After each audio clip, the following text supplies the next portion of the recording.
déjà en mouvement, il y a déjà un affrontement très très important, que ce soit dans les villes et les campagnes. La bourgeoisie n'a absolument pas la force de garder le pouvoir. Sans compter qu'à côté, la situation mondiale elle est explosive, hein. Il y a la guerre mondiale, il y a des révoltes de partout. Jusqu'en 1921, globalement, ça va être le feu. Il y a des insurrections en Allemagne, en France, enfin dans l'est de la France, en Autriche, en Pologne, enfin partout. Il y aura même l'armée rouge de la Ruhr, carrément une armée rouge en plein milieu de l'Europe, qui va fleurir en 1920. Donc, à ce moment-là, les bolcheviks prennent le pouvoir, commencent à appliquer leur programme révolutionnaire, en gros exproprier la grande industrie et essayer de socialiser les campagnes, ce sur quoi ils vont reculer. Sauf que, il me semble que c'est en 1918, j'ai même pas la date, il y a l'armée tchèque qui va se rebeller et qui va se lancer dans la guerre civile contre les Rouges. Donc c'est à ce moment-là que commence la guerre civile. En gros, à partir de ce moment-là, il y a 21 pays impérialistes qui vont attaquer la Russie, donc avec des armées modernes, avec des dizaines de milliers de soldats, sachant que la Russie elle est à feu et à sang depuis le début de la guerre, que pendant la Révolution, la bourgeoisie attendait de saboter les outils de production, donc il y a plein d'usines qui ne fonctionnent plus. Les paysans, ils sont sur le front, donc pour faire la récolte, c'est un peu le bordel. Donc vraiment, c'est carrément la merde. Il y a plus rien à bouffer, la production industrielle elle est détruite, l'armée elle est complètement désorganisée. Les bolcheviks n'ont pas d'armée, ils ont les gardes rouges, mais c'était loin d'être une armée. Donc là, ils se retrouvent à attaquer sans armée, sans production industrielle. C'est à ce moment-là qu'ils vont être obligés de lancer ce qu'on appelle en fait le communisme de guerre. En gros, c'est la dictature ouverte du prolétariat. Mais vraiment, quand on dit ouverte, c'est vraiment ouverte. Les usines, en fait, le problème, c'est qu'elles sont dépeuplées des prolétaires. Les prolétaires, ils se retrouvent soit dans l'administration, soit dans ce qui deviendra l'armée rouge. Donc, globalement, il y a des paysans, des anciens bourgeois, des anciens artisans, des anciens petits bourgeois ruinés qui se retrouvent dans les usines. Donc, les usines ne sont plus du tout un bastion du bolchevisme. À ce moment-là, il va y avoir une grosse disciplinarisation du travail, avec en particulier une lutte importante entre Trotsky et Lénine sur la question de est-ce qu'il faut militariser les syndicats.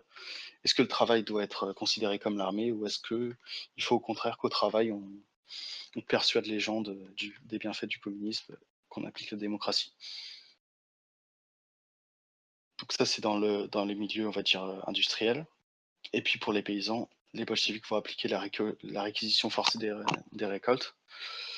En gros, dès que les paysans ont des surplus, les bolcheviks les prennent pour nourrir les villes.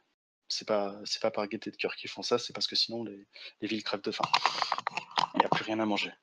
À la base, ils avaient prévu d'échanger des produits industriels, sauf que il n'y a pas de produits industriels, donc ils n'ont rien à échanger. Sauf qu'au final, les paysans, ils n'ont pas envie de voir revenir les blancs, donc ils continuent à soutenir les bolcheviks.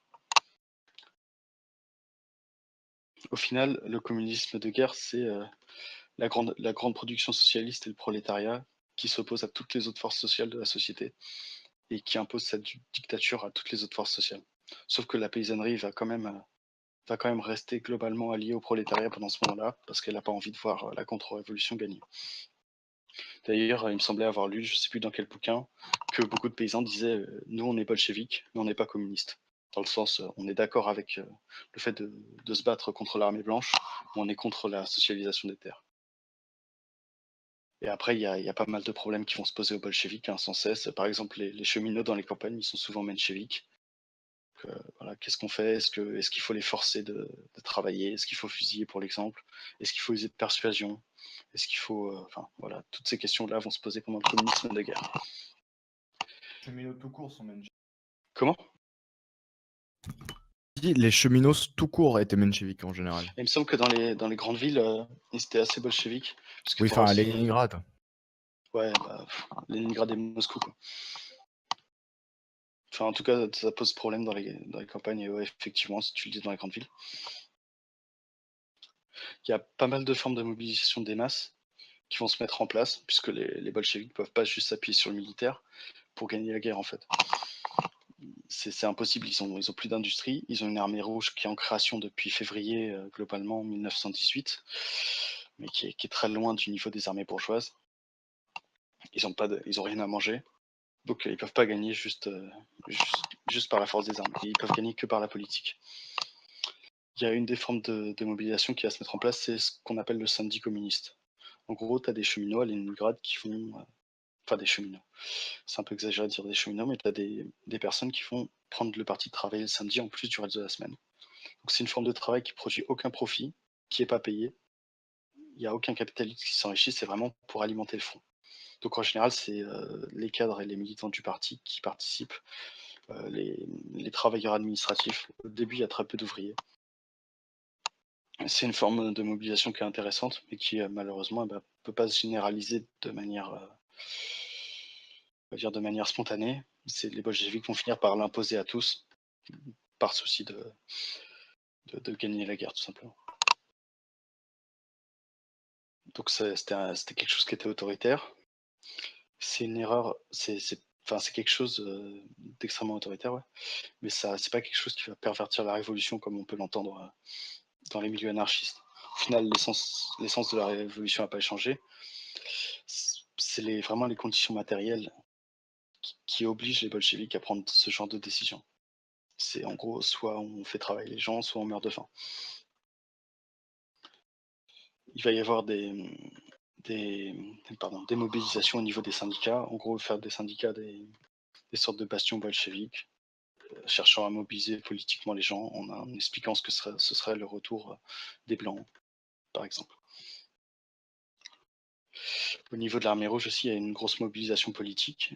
Donc, même si l'armée rouge reste une armée de type, on va dire, bourgeois, elle n'abolit pas les grades, elle n'abolit pas les sanctions, il n'y a pas de démocratie interne, il y a quand même énormément de politique qui se fait dans l'armée rouge. Enfin, énormément de politique. Faut garder à l'idée que l'armée rouge, ça reste une armée composée essentiellement de paysans, qui pour la plupart savent à peine lire, et pour qui la révolution, c'est souvent tuer des blancs. Il n'y a pas une conscience forcément très très importante. Mais malgré tout, il y a des commissaires politiques qui sont là et qui font de l'éducation politique. C'est pas de l'éducation politique en mode on apprend par cœur des textes, hein, c'est aller discuter avec les gens. Donc on peut pas trop refaire l'histoire en fait en disant il aurait fallu que l'armée rouge soit une armée populaire sans grade, type milice de la CNT ou armée de Mao. On peut simplement expliquer pourquoi l'armée rouge a triomphé avec une base industrielle en ruine, c'est parce que les bolcheviks ont réussi à mobiliser politiquement l'ensemble des masses populaires russes. Donc même les paysans chez qui ils n'étaient pas implantés. Et il y a une troisième chose qui a permis la victoire des bolcheviks, c'est que en face, les soldats étaient souvent pas très motivés pour tirer sur les bolcheviks, considérés comme leurs frères de classe. Donc, en particulier, l'armée française va rapidement se retirer sous pression des soldats français qui n'arrêtent pas de se mutiner. Donc au bout d'un moment, l'armée française va évacuer son armée parce que, en gros, c'est complètement contre-productif. C'est limite si l'armée va pas passer côté bolchevique, quoi. Donc après la victoire de l'armée rouge dans la guerre civile, en gros, la production industrielle, elle est ruinée. Il y a 3% de la production industrielle avant la Première Guerre mondiale. C'est-à-dire qu'il n'y a plus rien. Il y a 3 usines sur 100 en gros qui fonctionnent. Donc là, il y a 2 urgences. La première, c'est nourrir les masses. La deuxième, c'est fournir des biens de consommation masse. Merde, j'ai rien à bord.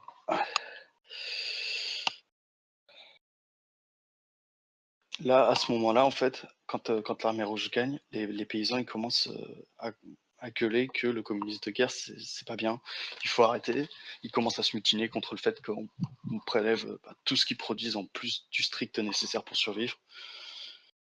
Il n'y a plus rien, enfin tout est ruiné. Donc là, on va passer à ce qu'on appelle la NEP.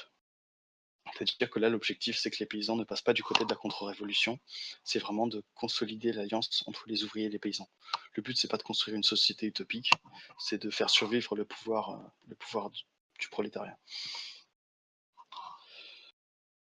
Donc là, la NEP intervient pour cette alliance de classe et également pour reconstruire un petit peu le pays. En fait, la NEP, au final, c'est vraiment un concentré de ce que sera le socialisme. C'est une lutte de classe, c'est un affrontement de plusieurs modes de production, et c'est le changement de la réalité à partir de ce qui existe.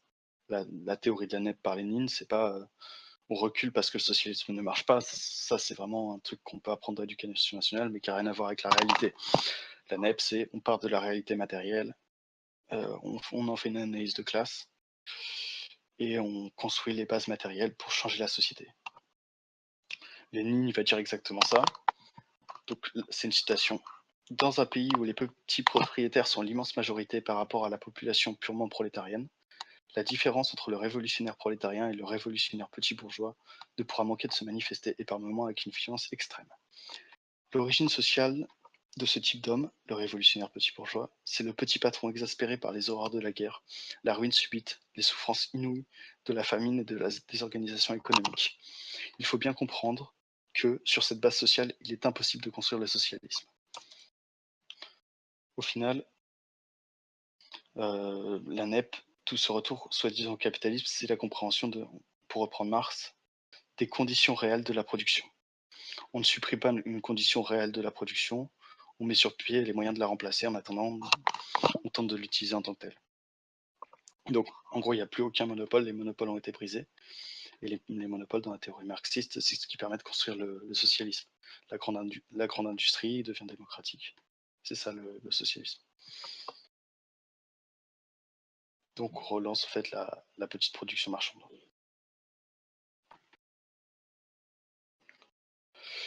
Au final, bon, je pense que je vais conclure. Ça a été assez vite finalement. On ne peut pas vraiment séparer la révolution de ce qui se passe après et de la construction du socialisme sous le Staline. Certains disent, après la révolution, elle a été vendue par Staline, Staline c'est un contre-révolutionnaire, etc. Pour moi, c'est totalement faux. En fait, la société soviétique, elle hérite de toutes les contradictions évoquées plus haut, de tous les problèmes idéologiques évoqués plus haut assez rapidement. Et ces problèmes ont été créés par les conditions réelles de la révolution, tout simplement. En tant que révolutionnaire, on peut tirer des conclusions pratiques de ce qui s'est passé. Le phénomène historique, en gros, il ne pouvait pas prendre une autre tournure de ce qu'il a pris. C'est un peu l'ABC du matérialisme, de dire que ce qui s'est passé devait se passer. L'histoire, c'est pas non plus un tribunal. On peut pas dire un tel est un criminel, un tel a fait telle erreur. On peut voir juste le développement d'une situation concrète et en tirer des conclusions. Quelles sont ces conclusions? Donc pour nous, les maoïstes, dans ces conclusions, il y a l'importance du parti d'avant-garde qui est à la fois, on va dire, un enfant et un parent du mouvement de masse. Il est à la fois le fruit du mouvement de masse, c'est-à-dire des gens qui veulent s'organiser, et à la fois parent, dans le sens où il va mobiliser les gens pour créer un mouvement de masse. Ce parti d'avant-garde, on en voit la nécessité dans toute la révolution russe pour combattre toutes les tendances liquidationnistes contre-révolutionnaires qui peuvent se manifester de différentes façons. En gros, en mode, par exemple, les paysans sont contre-révolutionnaires, faut les fumer. S'il n'y avait pas le parti bolchevique pour dire non, c'est pas vrai, les paysans doivent être des alliés, voilà, il aurait pu y avoir un échec de la révolution. Pareil, si on disait la révolution démocratique qui n'a pas eu lieu, il faut laisser la bourgeoisie la mener avant de se lancer. Là encore, il a fallu un parti d'avant-garde pour remettre tout ça dans le bon sens. Deuxième conclusion, c'est le rôle de l'armée rouge, l'armée du peuple pour défendre chaque acquis de la révolution. En gros, sans armée, t'as pas de pouvoir. Même si tu prends le pouvoir par les élections ou par quelque moyen que ce soit, si t'as rien pour le défendre, ton pouvoir il va s'effondrer comme un château de cartes. Troisième conclusion, c'est l'importance de la mobilisation contre la bureaucratie pour éviter les contradictions entre celle-ci et les masses. Parce que petit à petit, en fait, les soviets vont se vider de leur population, les usines vont se vider de leur population, qui part sur le front, qui part dans les administrations. Et les bolcheviks vont avoir tendance à rendre tout ça bureaucratique, à essayer de résoudre ça par en haut. Ils vont jamais réussir à mobiliser en fait les masses pour régler ce problème. Et c'est pas, on va dire, c'est pas une erreur politique de leur part, c'est vraiment les conditions qui les ont empêchés de le faire. Une autre conclusion, c'est l'importance de l'alliance de toutes les classes ayant intérêt à la révolution, sous la direction du prolétariat socialiste, ce qui a été fait avec l'alliance paysanne et ouvrière.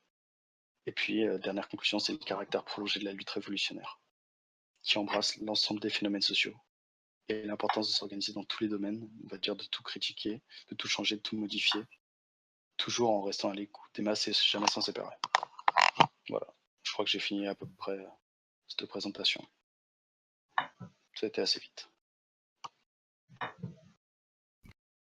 Merci. De rien.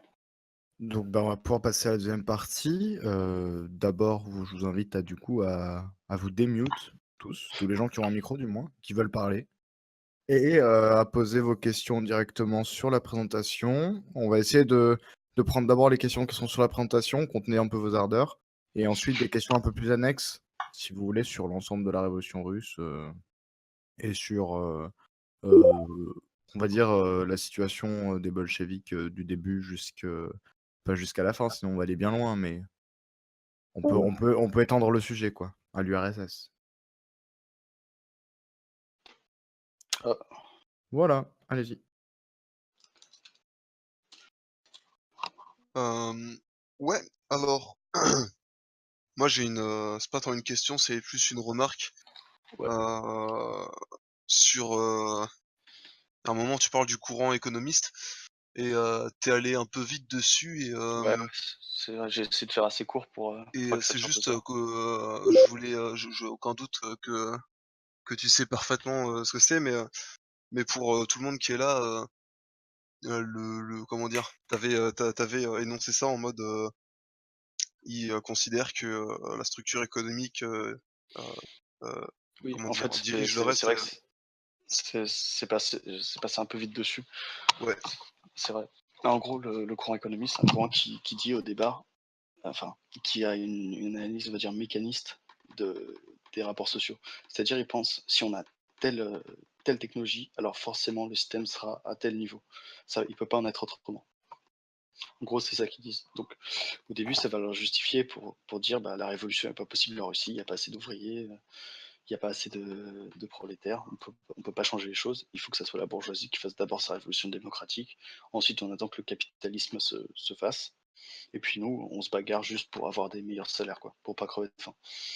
Et cette tendance à considérer les rapports comme vraiment figés, comme quelque chose de mécanique, et ben, va se développer pendant, en gros, toute la période de construction du socialisme.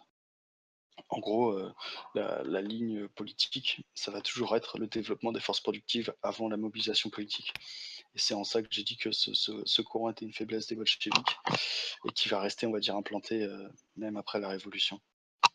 Voilà. Je pense que c'est un peu plus. En fait, pour l'expliquer très rapidement, les économistes, ce sont ceux, donc voilà, sur leur analyse économique dit: «La Russie n'est pas assez avancée, donc le seul rôle du prolétariat russe», par contre, arrête les bruits de micro, s'il te plaît. Merci. Excuse-moi. Le seul rôle, du prolétariat russe, c'est la lutte économique, donc lutter pour des meilleurs salaires, pour les syndicats et cetera, et aucunement la lutte politique qu'elle doit laisser en fait à la bourgeoisie libérale. Limite, elle doit, seulement se tenir, en arrière-garde de la bourgeoisie libérale pour lui laisser faire sa révolution démocratique et cetera. Mais en gros, elle ne doit pas faire de politique. Donc bah, à chaque fois qu'il va y avoir par exemple, des soulèvements, des insurrections et cetera qui vont avoir des mots d'ordre politiques, les économistes, ils vont cesser de les soutenir. Alors que les bolcheviks, eux, vont prendre le parti de continuer à les soutenir et même d'en faire leur mot d'ordre. Donc c'est la différence, fondamentale. Et que c'est un truc qu'on retrouvera d'ailleurs, chez les mencheviks après, une partie des économistes ayant rejoint les mencheviks. Voilà.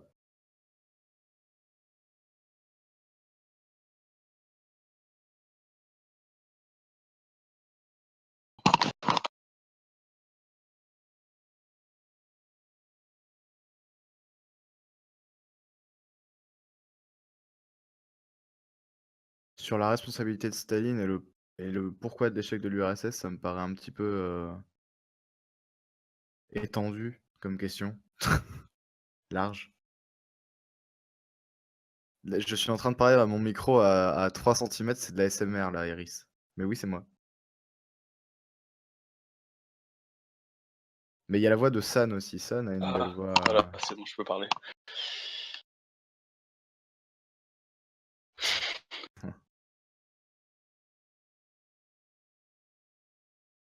Bon, bah, pas d'autres questions? Et pourtant, il y a moyen, en fait. C'était quand même assez court.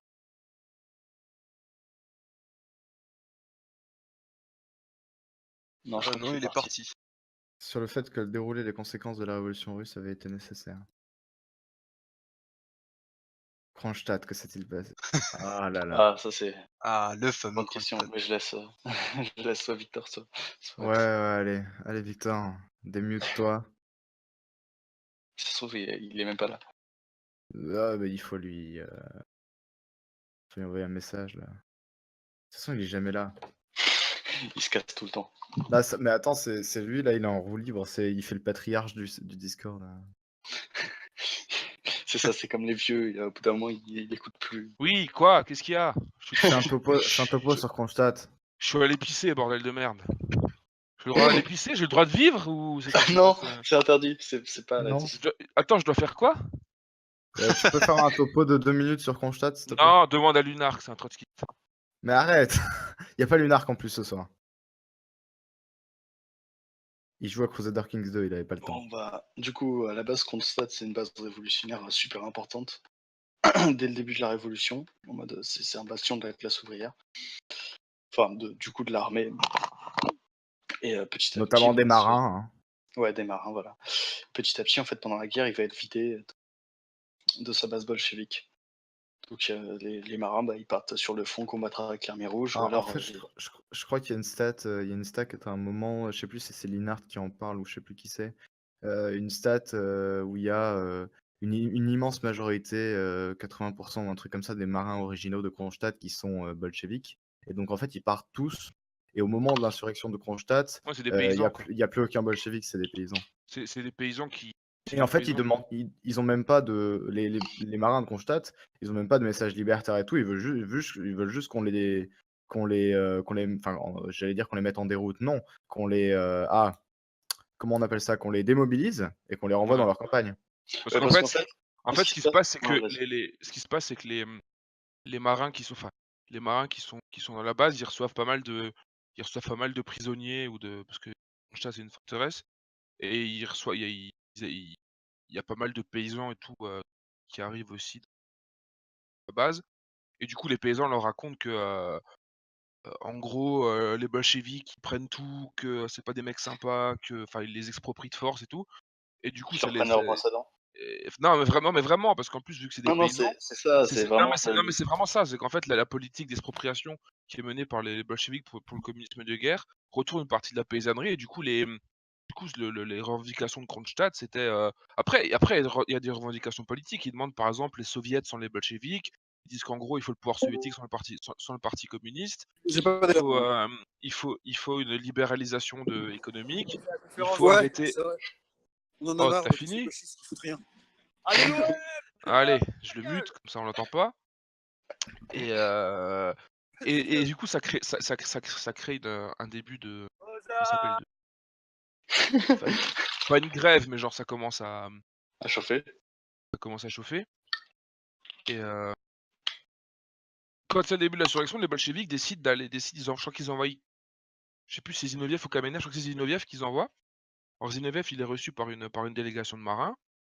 Et quand Zinoviev revient voir le gouvernement, il dit en gros, en fait, l'insurrection de Kronstadt, c'est une insurrection de sang noir. Alors j'explique rapidement, les sangs noirs, c'était une organisation d'extrême droite qui était spécialisée dans le dans le pogrom, Terrorisme. entre autres. Dans le terrorisme, dans le pogrom.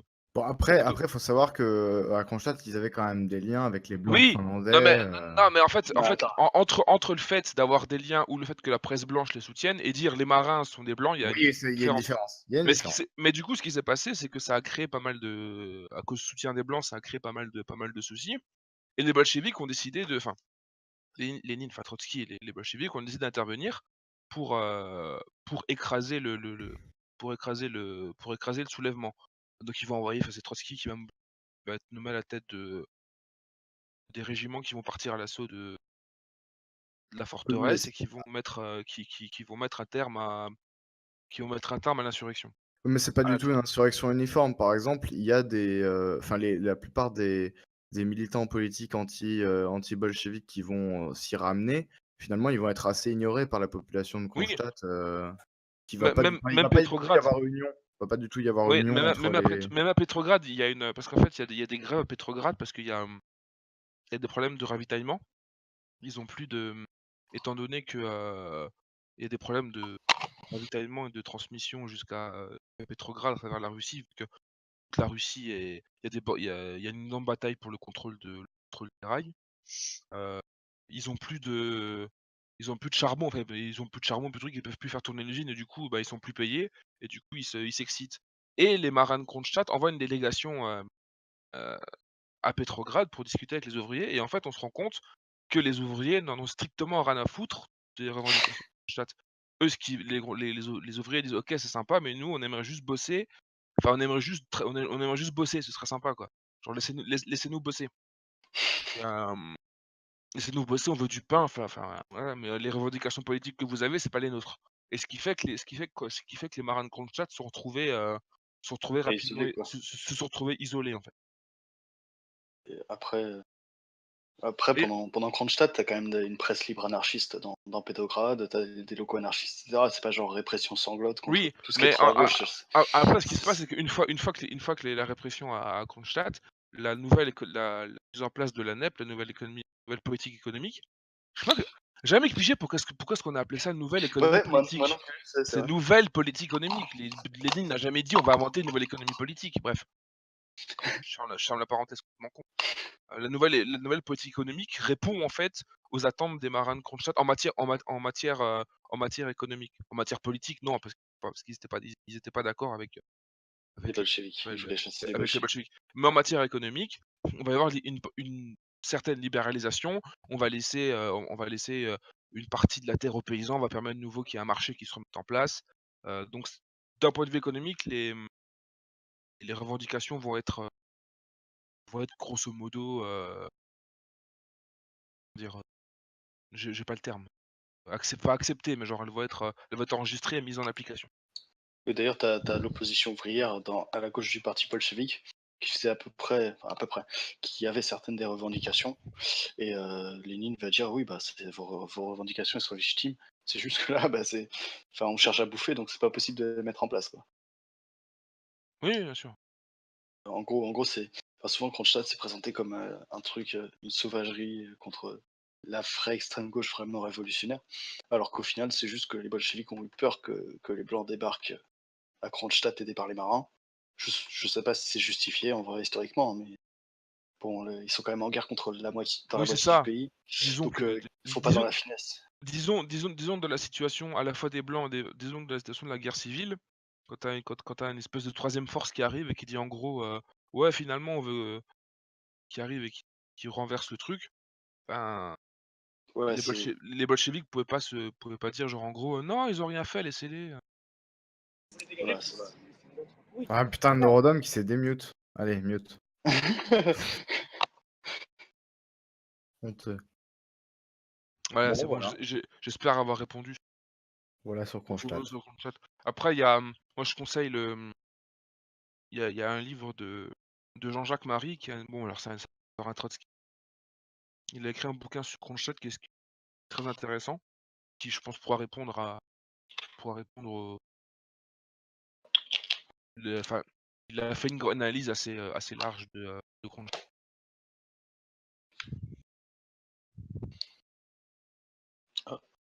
Hmm, voilà. Est-ce que quelqu'un a une autre question? Est-ce que Norodom, qui n'a assisté qu'à 2 minutes de la conférence, veut poser une de la question? conférence, De la Non, parce que conférence. non, faut pas le laisser parler. voilà. On est en situation de guerre civile, on peut pas C'est se ça. permettre à l'ennemi de parler, Dicta di même sous le nom dictatu de la... dictature sur Norodom. Il nous entend ou pas, au moins? Oui, oui, il nous entend. Oui, oui, mais Norodom, il a une photo de profil Maurice. On sait bien, oui, on le connaît. On le Hein. connaît, oui, non, c'est pas On un le connaît, problème. Norodom, il est sur les listes, Norodom. Hein. C'est pas parce qu'il est maoïste comme nous que on peut pas faire une dictature sur lui. Allô? Allô? Ouais. Allô? Oui, oui, allô? Très bien. Non, mais j'ai rien à dire, juste démutez-moi. Ah OK, Bah, tu es des mutes. Oui, bah voilà, merci. Ah, ça y est, de rien. c'est la fin. Attends, je vais reprendre le fichier parce qu'il y a des trucs que j'aurais bien aimé creuser un peu plus. Du coup, est-ce qu'il y a d'autres questions, d'autres remarques, n'hésitez pas, hein. Je le dis à chaque Mais fois, c'est déjà fini là? il y a pas Oui, de ça a été plutôt court finalement, parce que ayant le fichier sous les yeux, je peux vous le dire, le fichier fait 9 pages et il a dû sauter la moitié. Hein. Ah, C'était tellement long les premières fois que. Ah, il y avait toute une citation du bouquin de Linhart sur l'homme qui erre dans l'immensité glacée du Grand Nord canadien. Gna, gna, gna. Ouais, c'est